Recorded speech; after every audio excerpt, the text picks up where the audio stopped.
Hello students, कैसे हैं आप सभी? I hope you all are very well. So I am Aayushi Dodi in front of you and I welcome you all in E-Saral.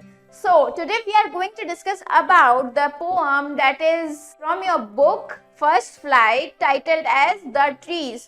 Okay, तो देख लेते हैं कि हमारी इस पोम की थीम क्या है, क्या इंट्रोडक्शन है, किस बारे में हमें इस पोम में बताया गया है कि ठीक है, ट्रीज जो हैं उनके बारे में बताया, जैसे नाम से ही पता चल रहा है कि लेकिन इस ट्रीज के पीछे क्या छुपा हुआ है, क्योंकि इतना इजी तो ये हो नहीं सकता है. तो देख लेते हैं हमारे पोइट इस पोम में क्या कह रहे हैं.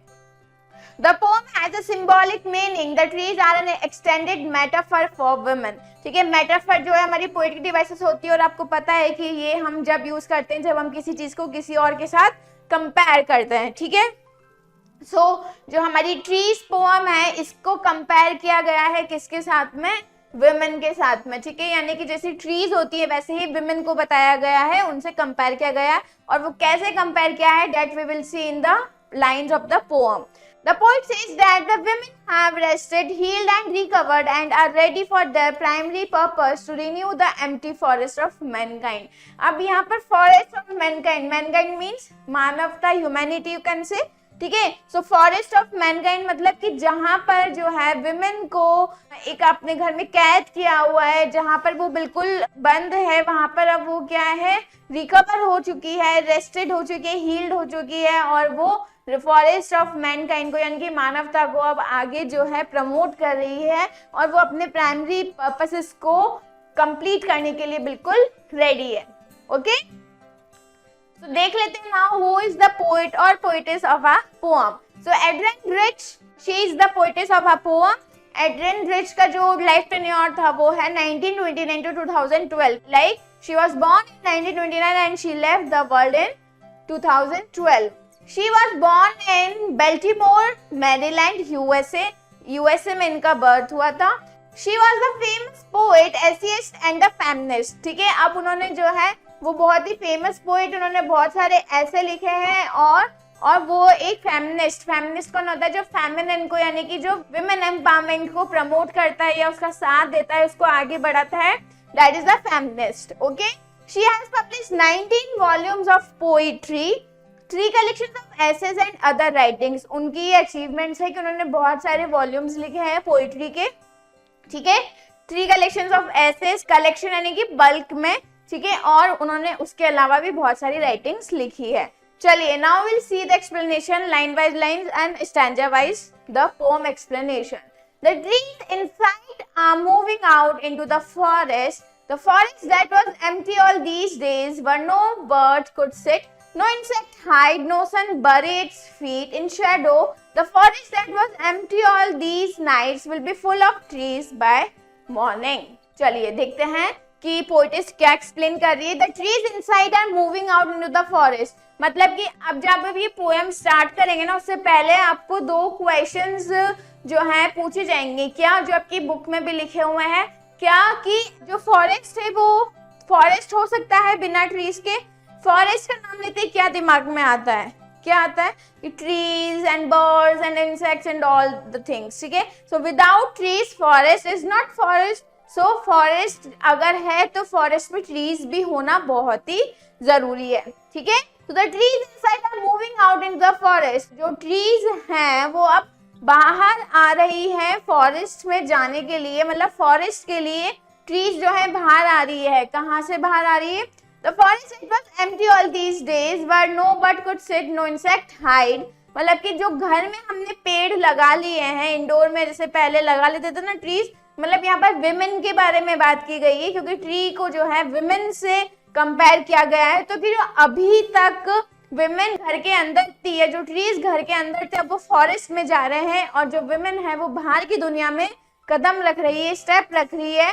और कहाँ पर? जो अभी तक बिल्कुल एम्प्टी थे, जो बिल्कुल खाली थे forest, but no but could sit, यानी कि कोई बर्ड भी उन पर बैठ नहीं सकता था, ना ही कोई इंसेक्ट था जिनको हाइड होने के लिए जगह मिले.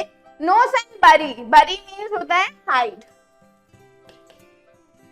इट्स फीट इन शेडो, ना ही कोई है जो सन से अपने फीट को शेडो में हाइड कर सकता है.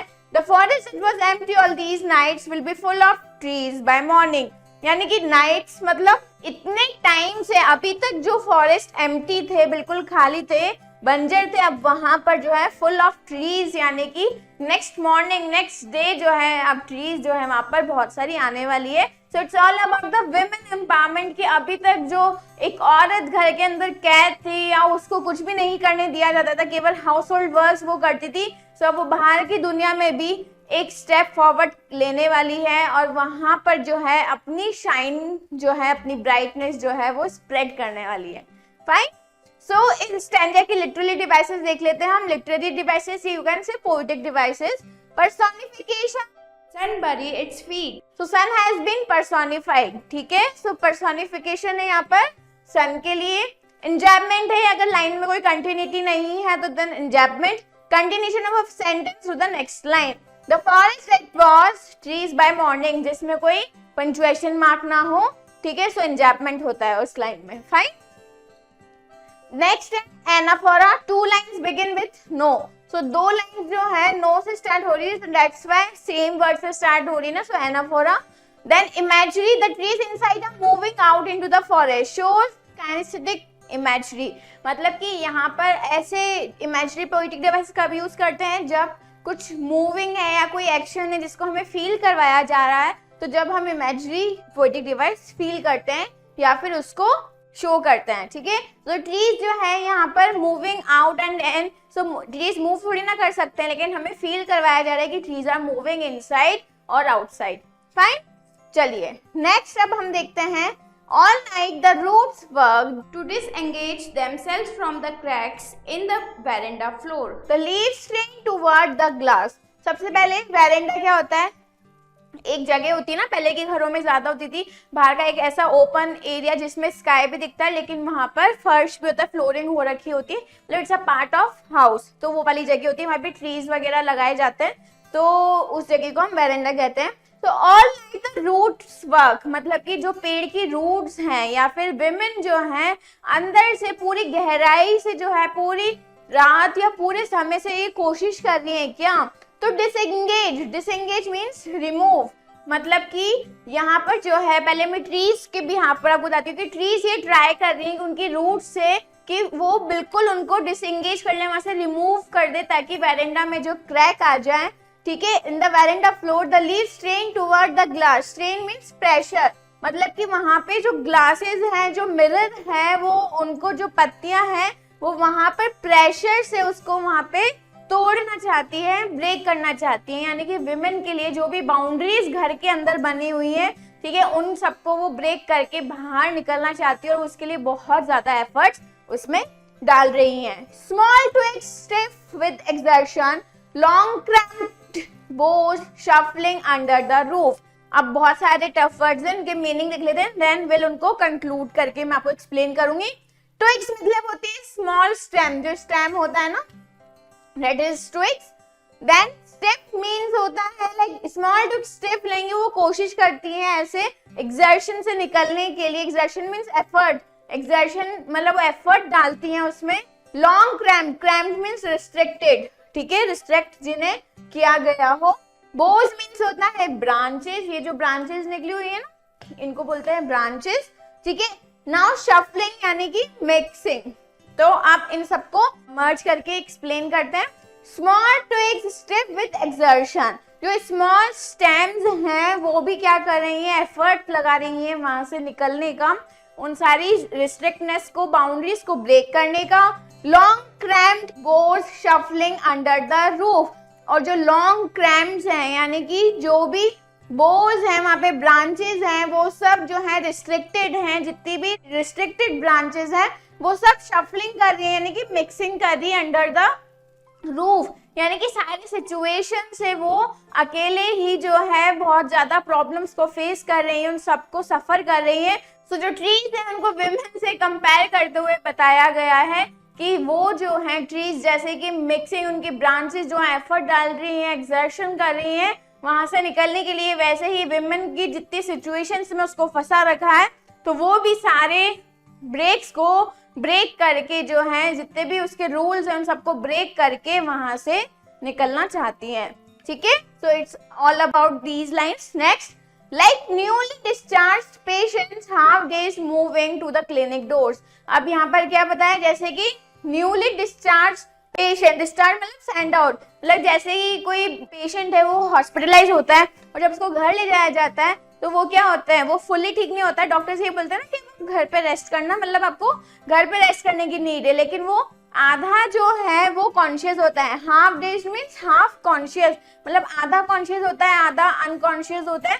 तो वही वाली सिचुएशन है कि क्लिनिक के डोर्स को, यानी कि ट्रीज और विमेन भी उस घर के डोर्स को, ग्लासेस को ब्रेक करने के लिए वैसी कंडीशन में, क्योंकि उन्होंने इतना एफर्ट डाल दिया कि अगर आप वो जो बाहर जाएंगी तो वो half conscious and half unconscious रहेंगे।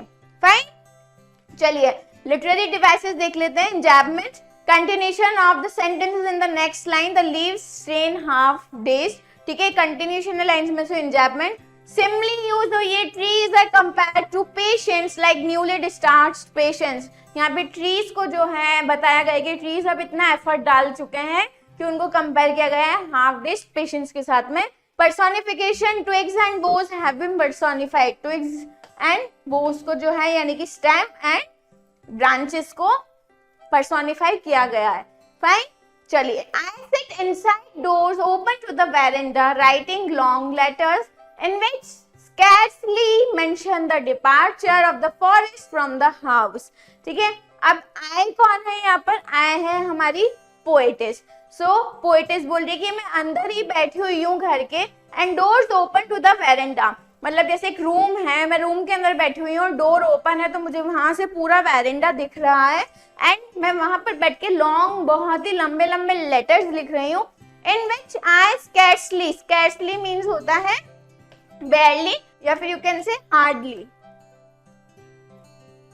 रेयरली यू कैन से। ठीक है, मैंने हार्डली उसमें मेंशन किया है किसके बारे में, डिपार्चर, वहां से निकलने के बारे में, of the forest from the house. ठीक है, सो मैंने वहां पर बेयरली ही या रेयरली ही मैंने वहां से लीविंग का जो है मेंशन किया है, फॉरेस्ट फ्रॉम द हाउस, जहां पर मैं हाउस से कहां पर जाऊंगी, फॉरेस्ट में। ठीक है, ट्रीज के लिए उन्होंने ये बात की है, और वो खुद के लिए भी, विमेन के लिए बोल रही है कि मैंने उन लेटर्स में ऐसा कुछ मेंशन नहीं किया है कि मुझे बाहर जाना है या मैं बाहर कैसे जाऊंगी, sort of things.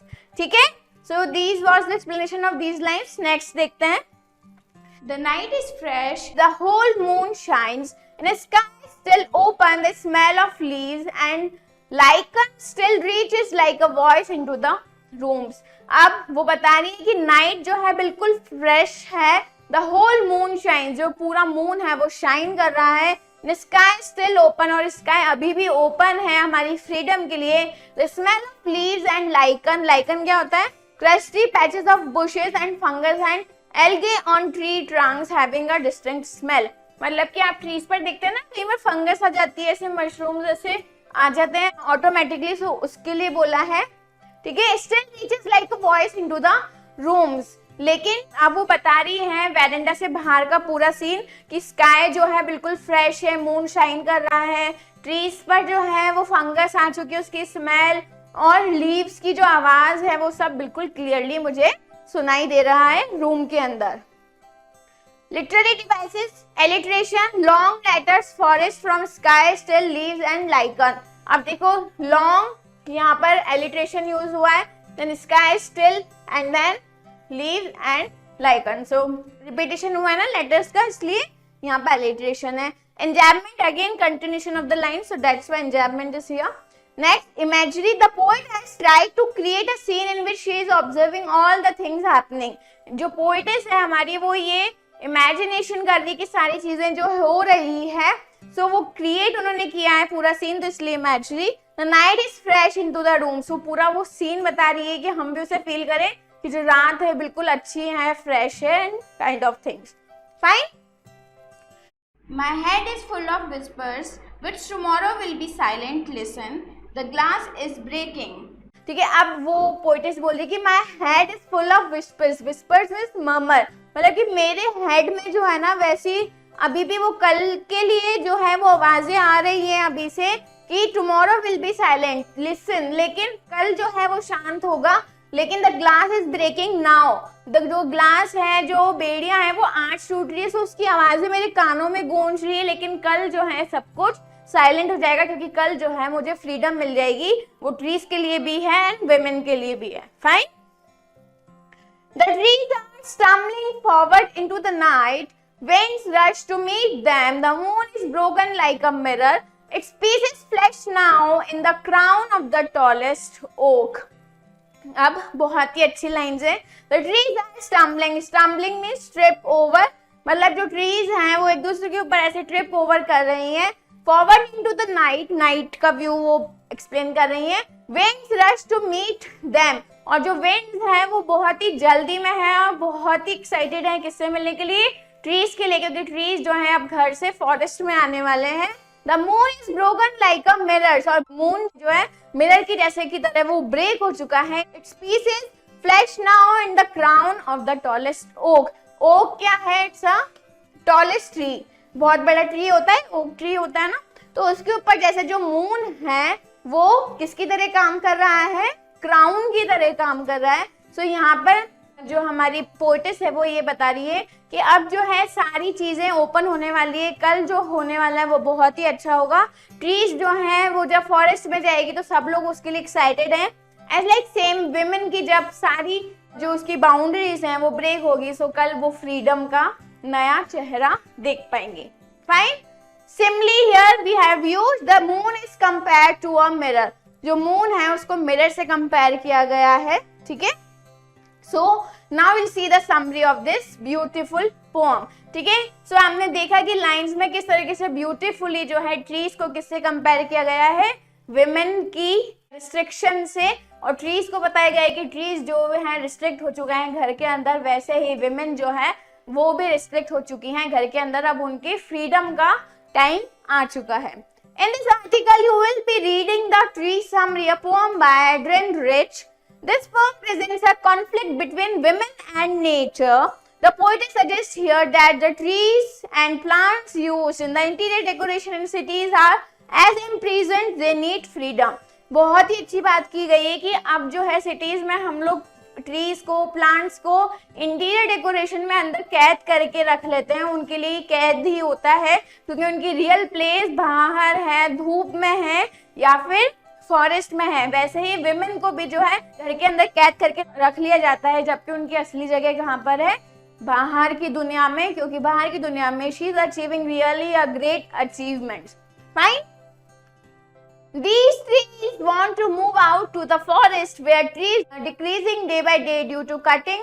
The poetess says that everything has a deep desire for freedom. It is necessary for growth and well-being. We must follow the nature of laws. अब यहाँ पर उन्होंने बहुत सारे मैसेज देने की कोशिश करी है एक्चुअली, क्योंकि एक जो ट्रीज हैं, अब जैसे जिस तरीके से ट्रीज को हम कट करते जा रहे हैं और डिक्रीज होती जा रही है इनकी क्वांटिटी, सो वैसे ही जो लोगों की डीप डिजायर है ना उसको खत्म करना बहुत जरूरी है, क्योंकि हर किसी को किसकी जरूरत है? फ्रीडम की, चाहे वो ट्रीज हो, चाहे वो विमेन हो, चाहे वो मैनकाइंड हो। ठीक है, so all of the things हमारी जो पोइटेस है वो ये कंक्लूड कर रही है, हमारा कंक्लूजन निकाल रही है कि सभी को फ्रीडम का हक है और किसी को भी हमें रिस्ट्रिक्ट करके नहीं रखना चाहिए, because everyone needs freedom. Fine. So I hope you have understood this beautiful poem. So we'll see in the next session. Till then, stay safe and take care, students.